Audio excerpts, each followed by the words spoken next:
1 Samuel chapter 19. And Saul spoke to Jonathan his son and to all his servants that they should kill David.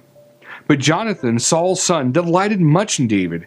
And Jonathan told David, saying, Saul my father seeks to kill you. Now therefore I pray you, take heed to yourself until the morning, and abide in a secret place, and hide yourself.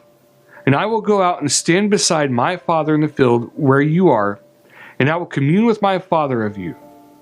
And what I see, that I will tell you. And Jonathan spoke good of David to Saul his father, and said to him, Let not the king sin against his servant, against David, because he has not sinned against you, and because his works have been toward you very good, for he did put his life in his hand, and slew the Philistine, and the Lord wrought a great salvation for all Israel. You saw it, and did rejoice. Why then will you sin against innocent blood to slay David without a cause?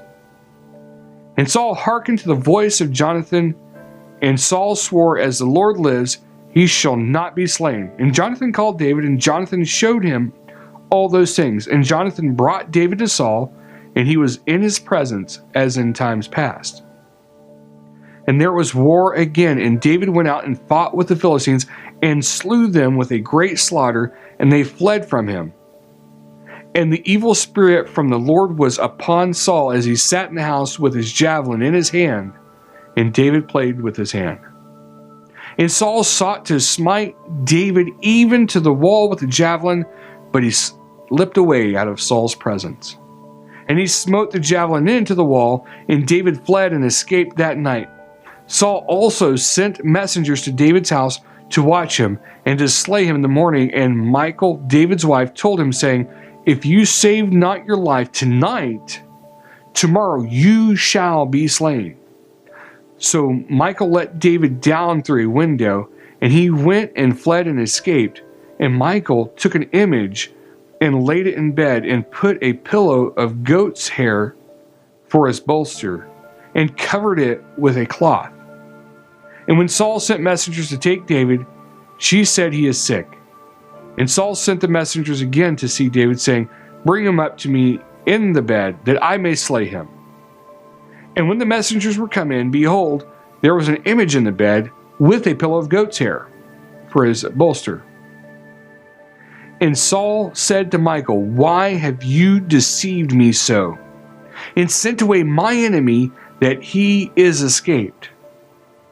And Michal answered Saul, He said to me, Let me go. Why should I kill you? So David fled and escaped, and came to Samuel to Ramah, and told him all that Saul had done to him. And he and Samuel went and dwelled in Naioth. And it was told Saul, saying, Behold, David is at Naioth in Ramah. And Saul sent messengers to take David. And when they saw the company of the prophets prophesying, and Samuel standing as appointed over them, the Spirit of God was upon the messengers of Saul, and they also prophesied. And when it was told Saul, he sent other messengers, and they prophesied likewise. And Saul sent messengers again, and the third time, and they prophesied also. Then went he also to Ramah, and came to a great well that is in Secuah. And he asked and said, Where are Samuel and David? And one said, Behold, they be at Naioth and Ramah. And he went there to Naioth and Ramah, and the Spirit of God was upon him also. And he went on and prophesied until he came to Naioth and Ramah.